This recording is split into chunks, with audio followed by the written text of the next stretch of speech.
بسم اللہ الرحمن الرحیم۔ بسم اللہ الرحمن الرحیم۔ السلام علیکم ورحمۃ اللہ وبرکاتہ۔ عزیز طلباء، آج ہم قافیہ کا درس نمبر 4 پڑھیں گے، جس کے اندر ہم یہ پڑھیں گے کہ کلمے کی تعریف میں جو الفاظ یعنی لفظ وضع لمعنی مفرد استعمال ہوئے ہیں، ان کی تحقیق کیا ہے۔ تو آج کے درس کے اندر ہم پہلی بات تو لفظ کی لغوی اور اصطلاحی تعریف پڑھیں گے، اور دوسری بات وضع لمعنی کی تحقیق اور لغوی اور اصطلاحی تعریف پڑھیں گے۔ آئیے چلتے ہیں پہلی بات کی طرف کہ لفظ کا لغوی معنی کیا ہے۔ لفظ کا لغوی معنی الرمی، پھینکنا ہے، اور عقلاً اس کی 4 صورتیں بنتی ہیں۔ پہلی صورت جو ہے یہ ہے کہ لفظ ہو اور من الفم ہو، جیسے ہم کہتے ہیں زید قائم، جیسے اور بھی ہم مثالیں دیتے ہیں، ہم کہتے ہیں اللہ احد، ہم کہتے ہیں ان الانسان لفی خسر۔ اور دوسرا لفظ ہو من غیر الفم ہو، اس کی البتہ کوئی مثال نہیں ہے، کمپیوٹر کی، موبائل کی آواز کو یا میسیجز کی آواز کو ہم کہہ سکتے ہیں، مثال بنا سکتے ہیں۔ نمبر 3 غیر لفظ من غیر الفم ہو، لفظت الروح دقیقہ، چکی نے آٹا پھینک دیا۔ اور چوتھی قسم غیر لفظ من الفم ہو، جیسے ہم بولتے ہیں اکلت التمرۃ ولفظت النویٰ، کہ میں نے کھجور کی کھائی اور گٹلی پھینک دی۔ اصطلاحی تعریف ما يتلفظ به الانسان قلیلا کان او کثیرا، موضوعا کان او مہملا، حقیقتا کان حکما، مفردا کان او مرکبا۔ لفظ وہ کلمہ ہے جس پہ انسان تلفظ کر سکے، چاہے وہ تھوڑا ہو یا زیادہ ہو، موضوع یا محمل ہو، حقیقی ہو یا حکمی ہو، چاہے مفرد ہو یا مرکب ہو۔ اب یہاں ایک سوال یہ ہے کہ الکلمۃ مبتدا لفظ خبر ہے، مبتدا خبر کے اندر مناسبت نہیں ہے، مطابقت نہیں ہے، کیونکہ مبتدا خبر میں تذکیر و تانیث کے حوالے سے مطابقت ہو۔ یہ قاعدہ ہے کہ مبتدا مذکر ہو تو خبر بھی مذکر، مبتدا مؤنث ہو تو خبر بھی مؤنث۔ لیکن یہاں الکلمہ تو یہ مبتدا ہے اور یہ مؤنث ہے، لفظ اس کی خبر ہے اور لیکن یہ مذکر ہے۔ اس کا جواب یہ ہے کہ مبتدا اور خبر کے اندر مطابقت وہاں ہوتی ہے جہاں 6 شرائط پائی جائیں۔ اگر ان میں سے کوئی بھی شرط موجود نہ ہو تو مطابقت ضروری نہیں۔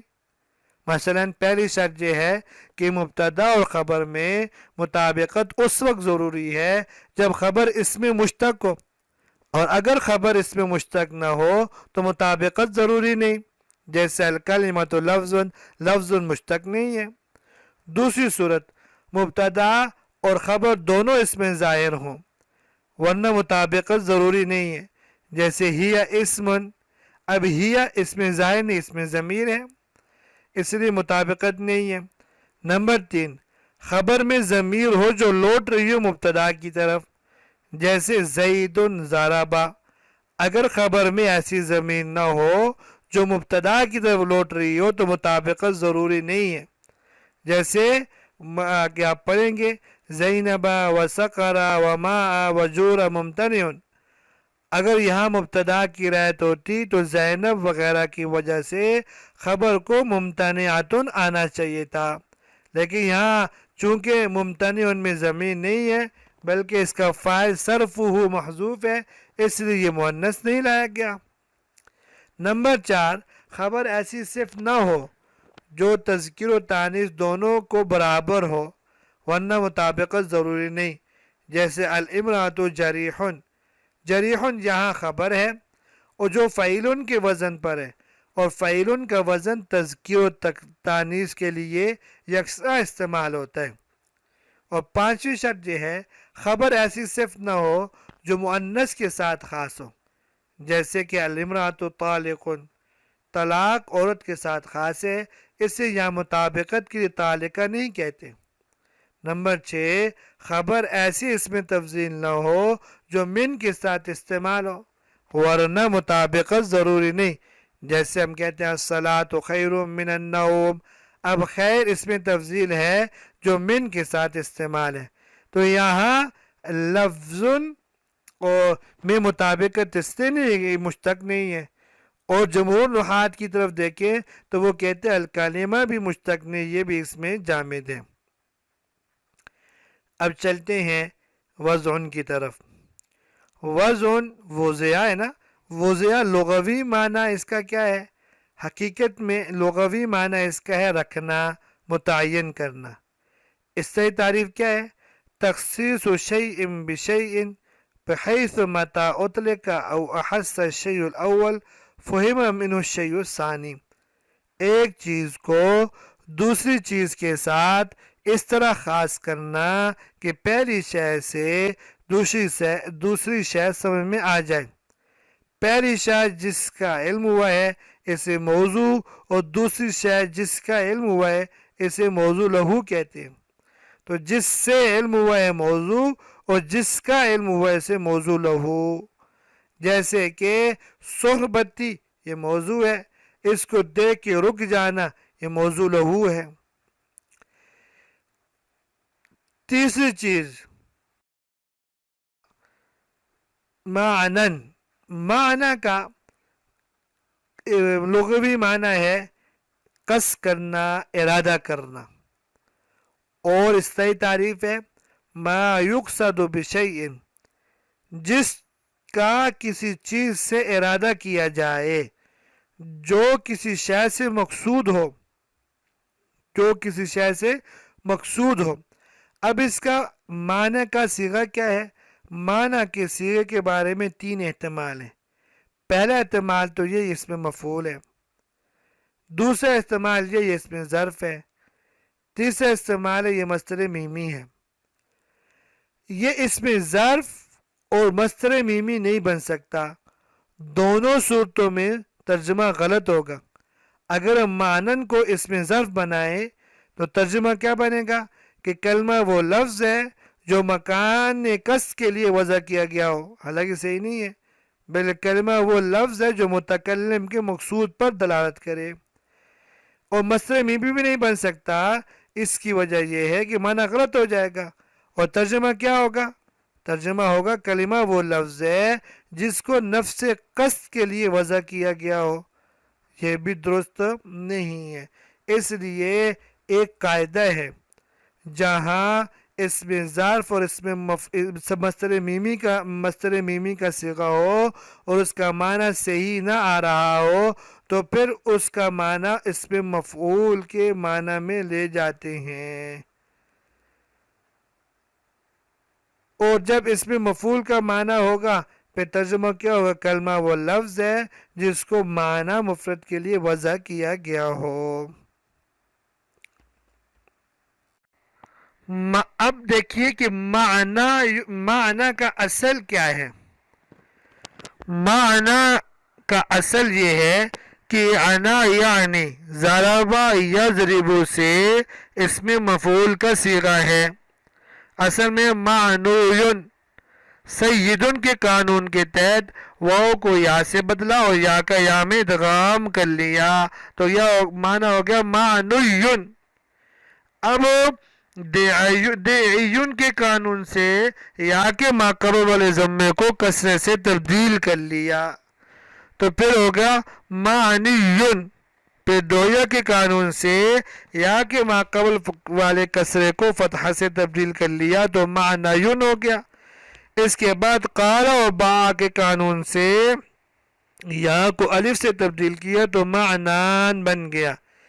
پھر التقاء ساکنین کے قانون سے پہلے ساکن و حذف کیا تو معنن بن گیا۔ اس طرح اس میں کل 6 قوانین جاری ہوئے۔ اب چلتے ہیں مفردن کی تحقیق اور اس کی اعرابی صورتوں کی طرف۔ مفردن کی تحقیق اور اس کی اعرابی صورتیں، ایک بات یہ ہوگی اور دوسری بات کلمے کی تعریف میں فوائد و قیود۔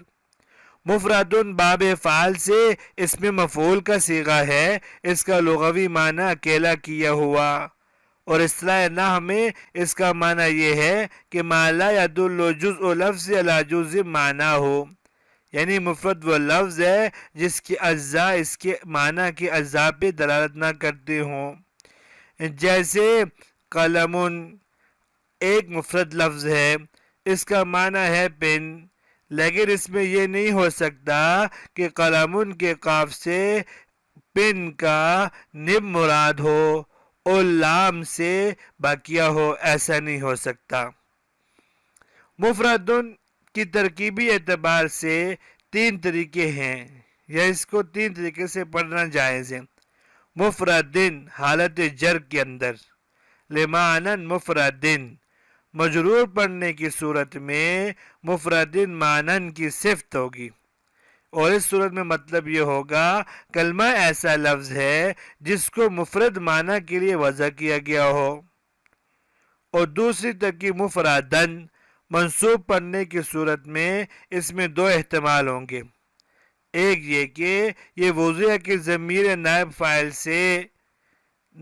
فاعل سے حال واقع ہو، پھر مطلب یہ ہوگا کلمہ ایسا لفظ ہے جس کو وضع کیا گیا ہو اس حال میں کہ وہ لفظ مفرد ہے، اور دوسرا احتمال یہ ہے کہ یہ مانن سے حال واقع ہو رہا ہو، پھر معنی یہ ہوگا کلمہ ایسا لفظ ہے جس کو وضع کیا گیا ہو معنی کے لیے اس حال میں کہ وہ معنی مفرد ہو، اور تیسرا احتمال یہ ہے کہ مفردن مرفوع پڑھیں۔ مرفوع پڑھنے کی صورت میں یہ لفظن کی صفت ثانی ہوگی، مطلب یہ ہے کہ کلمہ ایسا مفرد لفظ ہے جس کو کسی معنی کے لیے وضع کیا گیا ہو، لیکن اس صورت میں ایک اشکال ہو سکتا ہے کہ موصوف صفت کے قواعد میں سے ایک قاعدہ یہ بھی ہے جب موصوف ایک ہو صفتیں زیادہ ہوں، اس حال میں کہ بعض صفات مفرد ہوں بعض صفات مرکب، تو وہاں صفات مفردہ کو صفات مرکبہ پر مقدم کیا جاتا ہے، لیکن یہاں اس کے برعکس ہے۔ اس کا جواب یہ ہے کہ یہ کوئی قاعدہ کلیہ نہیں بلکہ قاعدہ اکثریہ ہے، ورنہ قرآن مجید میں یوں نہ ہوتا ھذا کتاب انزلناہ مبارک، یہاں کتاب موصوف ہے، انزلناہ پورا جملہ اس کے لیے صفت اول ہے، مبارکن اس کے لیے صفت ثانی ہے، تو یہاں صفات مفردہ بعد میں ہے اور مرکبہ پہلے ہے۔ اب ہم چلتے ہیں دوسری بات کی طرف۔ کلمے کی تعریف میں صاحب کتاب نے 4 کلمات ذکر فرمائے ہیں، ایک لفظن، دوسرا وضع، تیسرا لمعنی، چوتھا مفردن۔ ان چاروں کا ہر ایک کا فائدہ ہے، لفظن جنس کی طرح ہے، بمنزلہ جنس کے ہیں، اور تمام وہ کلمات جو لفظ کی تعریف کے اندر ہم نے ذکر کیے تھے یہاں آ گئی، مہملات بھی آگے، موضوع بھی آگے، مفرد بھی آگے، مرکب بھی آگے۔ وضع کی جب قید لگی یہ فصل اول ہے، اس سے مہملات سارے نکل گئے، اور مانن کی جب قید آئی تو یہ فصل ثانی ہے، اس کی وجہ سے تمام حروف ہجا نکل گئے جو محض ترکیب کے لیے آتے ہیں، اور جب مفردن کی قید لگی اس سے مرکبات نکل گئے۔ الحمدللہ آج کا ہمارا سبق یہاں مکمل ہوا، اور کل انشاءاللہ العزیز ہم کلمے کی اقسام پڑھیں گے۔ اللہ تبارک و تعالی ہم سب کا حامی و ناصر ہو۔ السلام علیکم ورحمۃ اللہ وبرکاتہ۔